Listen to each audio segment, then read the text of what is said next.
Tu es en couple depuis 3 ans. Tout va bien, vraiment bien. Vous ne vous disputez presque jamais, vous partagez des projets, vous riez encore ensemble. Et pourtant, un soir, tu découvres un message, un numéro que tu ne connais pas, un merci pour hier, qui te glace le sang. Comment est-ce possible ? Pourquoi une femme qui semble heureuse, épanouie, aimante peut-elle tromper son partenaire ? C'est la question la plus déroutante pour un homme. Quand tout va bien, pourquoi elle te trompe ? Tu vas me dire, elle devait être malheureuse, il y avait des signes. Mais les recherches en psychologie, notamment les travaux d'Esther Perel sur l'infidélité, montrent que souvent, les femmes qui trompent ne fuient pas un mauvais couple. Elles fuient elles-mêmes. Elles cherchent quelque chose qu'elles n'arrivent pas à exprimer. Et ce quelque chose est plus complexe que juste du désir ou de la colère. Reste avec moi, parce que dans cette vidéo, on va décortiquer le mécanisme psychologique de l'infidélité existentielle, celle qui survient dans les couples où tout semble parfait. À la fin de cette vidéo, tu sauras reconnaître les signaux faibles. Tu comprendras pourquoi une femme peut être infidèle sans que la relation soit en crise. Et surtout, tu auras 3 techniques concrètes pour prévenir ce type de trahison. Pas de conseils génériques, pas de sois plus attentif, sans mode d'emploi. De la psychologie scientifique, des études de cas et des phrases exactes à utiliser. Tu penses peut-être que l'infidélité est toujours la conséquence d'un problème dans le couple. Que si ta femme te trompe, c'est que tu n'as pas été assez présent, assez séduisant, assez à l'écoute. C'est ce qu'on entend partout. La faute est toujours partagée. Si elle trompe, c'est que quelque chose cloche. Cette croyance est à la fois culpabilisante et fausse. Elle te fait croire que tu aurais pu tout contrôler si tu avais été parfait. Mais ce n'est pas la réalité.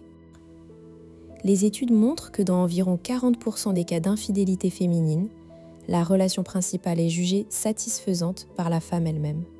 Pas juste acceptable, mais vraiment satisfaisante. Alors pourquoi ? Parce que nous confondons cause et contexte. Le contexte peut être un bon couple, mais la cause est souvent intérieure. Elle trompe non pas contre toi, mais pour elle. C'est une recherche de sens, de vitalité, de connexion à une partie perdue d'elle-même. Le paradigme de l'amour suffit s'effondre ici. Tu peux être le meilleur partenaire du monde, attentionné, drôle, fiable, et elle peut quand même tromper.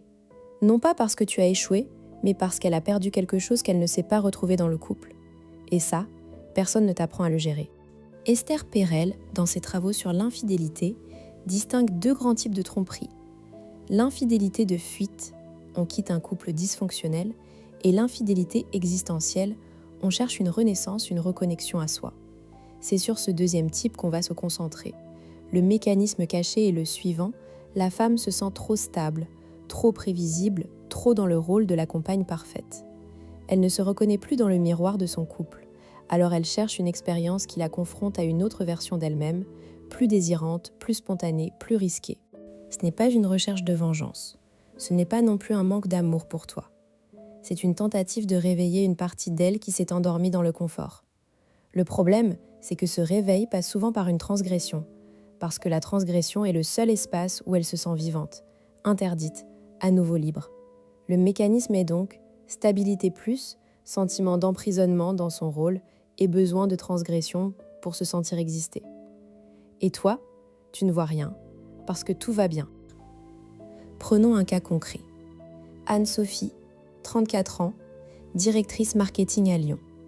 Mariée à Jérémy, 36 ans, ingénieur en informatique. Ensemble depuis 8 ans, mariés depuis 4. 2 enfants, Léo 3 ans, Chloé 18 mois. Aux yeux de tous, ils forment un couple idéal. Anne-Sophie le dit elle-même en entretien. Jérémy est un mari parfait. Il fait la cuisine, il s'occupe des enfants, il est attentionné, il me laisse de l'espace. On a une vie sexuelle régulière, même après les enfants. Je l'aime profondément. Pourtant, un jour, elle rencontre Lucas lors d'un salon professionnel à Paris. Lucas est designer, il a 29 ans, il est célibataire, créatif, un peu bordélique. Ils échangent sur un projet, puis autour d'un verre. Anne-Sophie se surprend à rire aux éclats, à parler de ses rêves de peinture abandonnés, de ses voyages qu'elle n'a pas faits. Lucas l'écoute sans la juger. Il lui dit « Tu as l'air de quelqu'un qui a accepté un rôle qui n'est pas le sien ». Cette phrase la frappe en plein cœur. Anne-Sophie commence une liaison avec Lucas. Pas de sexe tout de suite, mais des messages, des appels, des rendez-vous déguisés en déplacement professionnel. Elle se sent coupable, mais en même temps, elle se sent vivante pour la première fois depuis des années. Elle ne veut pas quitter Jérémy, elle l'aime. Mais Lucas lui offre un espace où elle n'est pas la mère, la femme d'eux, la directrice. Elle est juste Anne-Sophie avec ses désirs inaboutis. La liaison dure 6 mois, jusqu'à ce que Jérémy trouve un ticket de caisse d'un hôtel qu'ils n'ont jamais réservé. Confrontation, larmes, promesses, le couple va en thérapie. Ce qui est frappant dans ce cas, c'est que tout allait bien. Il n'y avait pas de crise, pas de dispute, pas de frustration sexuelle. Le problème, c'était l'absence de problème. Anne-Sophie avait tout, sauf une connexion avec elle-même. Et cette reconnexion, elle l'a cherchée dans une transgression, parce que c'était le seul moyen qu'elle connaissait pour briser le carcan de sa vie parfaite. Alors concrètement, comment tu peux repérer ce risque chez ta partenaire ? Ce n'est pas possible de détecter avec certitude une infidélité naissante, mais tu peux observer des signaux faibles. D'abord, un changement dans son comportement. Devient-elle soudainement plus distante ou au contraire plus euphorique ? Cherche-t-elle des prétextes pour être seule ou pour sortir sans toi ? Un autre signal. Elle exprime le sentiment d'être étouffée ou dans une routine, même si tout va bien. Elle peut aussi commencer à prendre soin d'elle de manière excessive. Nouveau sport, nouvelle coiffure, nouvelle lingerie, sans raison apparente. Ce ne sont pas des preuves, mais des indices d'un possible malaise intérieur. Le plus important, c'est d'être à l'écoute de ce qu'elle ne dit pas. Quand elle dit « tout va bien », mais que son regard s'éteint ou qu'elle semble ailleurs, il y a peut-être un besoin inexprimé. Les femmes infidèles que j'ai étudiées rapportent souvent qu'elles n'ont pas osé parler de ce vide intérieur, de peur de passer pour ingrates ou de blesser leur partenaire. Alors elles le cachent et ce silence ouvre la porte à la transgression.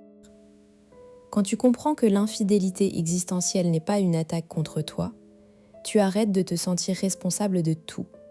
Tu arrêtes de surveiller ses moindres faits et gestes. Tu arrêtes de te demander « qu'ai-je fait de mal ?» et tu commences à regarder la dynamique du couple sous un angle nouveau.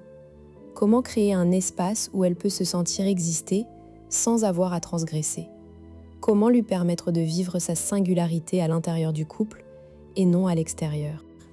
Cette prise de conscience change tout. Au lieu de jouer la police, tu deviens un partenaire qui cultive la vitalité du couple. Tu acceptes que la stabilité, si elle n'est pas équilibrée par du renouveau, peut devenir une prison. Et tu agis avant que le besoin de transgression ne devienne irrépressible. Première technique, la check-in existentielle. Une fois par semaine, instaure un moment de dialogue où vous ne parlez ni des enfants, ni du boulot, ni des courses. Vous parlez de vous individuellement. La question à poser, qu'est-ce qui t'a fait te sentir vivante cette semaine ou qu'est-ce qui t'a manqué pour te sentir vivante ? Pas de jugement, pas de solution, juste écouter. Si elle dit rien, creuse. Quand tu penses à un moment où tu t'es senti toi-même, pas juste dans ton rôle, c'était quand ? Cette technique crée un espace pour exprimer le vide avant qu'il ne devienne un manque que la transgression comble. Deuxième technique, l'introduction de nouveautés partagées. La recherche montre que la routine tue le désir, surtout chez les femmes qui ont besoin de stimulation cognitive et émotionnelle. Une fois par mois, organisez une activité que vous n'avez jamais faite ensemble, qui implique un peu de risque ou d'inattendu. Pas un dîner au restaurant, mais un cours de tango, un week-end hors des sentiers battus, une activité artistique. Le but est de sortir du script prévisible. Et surtout, fais-le avec enthousiasme sans la forcer. Propose. Et si on faisait quelque chose de complètement idiot ce week-end, histoire de se surprendre ? Troisième technique, le projet solitaire valorisé. Encourage-la à avoir un projet personnel qui n'a rien à voir avec vous deux. Un hobby, une formation, un voyage solo. Le piège à éviter, que ce projet devienne une occasion de transgression. Donc il faut qu'il soit valorisé par toi, discuté ouvertement. Dis-lui, je trouve génial que tu fasses ça. Ça te permet de rester connecté à qui tu es vraiment. Tu ne la retiens pas, tu l'encourages à investir son énergie dans quelque chose de constructif. Si elle a un espace pour exister hors du couple, elle n'a pas besoin de le chercher dans une liaison. Je vois déjà les objections de certains. Mais si elle veut tromper, elle trompera quoi que je fasse. C'est partiellement vrai. Personne ne peut contrôler l'autre. Mais les techniques que je donne ne sont pas du contrôle. Ce sont des conditions pour que le couple reste un espace de vitalité. Si elle est déterminée à tromper, elle le fera. Mais dans la majorité des cas, le besoin d'infidélité existentielle vient d'un manque de connexion à soi que le couple n'héberge pas. En créant cet hébergement, tu réduis drastiquement le risque. Autre objection, mais si je lui propose de la nouveauté, elle va penser que je ne suis pas satisfait? Alors précise le cadre. J'ai l'impression qu'on s'est un peu installé et j'ai envie qu'on continue à se surprendre. Pas parce que ça ne va pas, mais parce que je tiens à nous. Si elle est sur la défensive, c'est peut-être qu'elle ressent déjà ce vide. Dans ce cas, la technique 1 devient prioritaire. Dernière objection, c'est trop de boulot, je ne devrais pas avoir à faire tout ça. Tu n'es pas obligé, mais alors accepte le risque. Un couple demande un investissement continu, surtout quand tout va bien. Parce que c'est justement dans l'apparente tranquillité que le danger guette. Souviens-toi d'Anne-Sophie et Jérémie. Tout allait bien. Et pourtant... Alors, voilà ce que tu vas faire maintenant. Arrête de croire que l'infidélité est toujours un symptôme d'un couple qui va mal. Comprends qu'elle peut être un signal d'alerte intérieure, une quête de sens dévoyée. Et utilise les techniques que je t'ai données, le check-in existentiel, la nouveauté partagée, le projet solitaire valorisé. Ne les utilise pas comme des outils de contrôle, mais comme des gestes d'amour et de conscience. Si cette vidéo t'a éclairé, abonne-toi à la chaîne, active la cloche pour ne pas manquer les prochaines analyses psychologiques. Et surtout, partage cette vidéo avec un ami qui pourrait en avoir besoin. Parce que comprendre l'infidélité, c'est aussi la prévenir. Merci d'être là.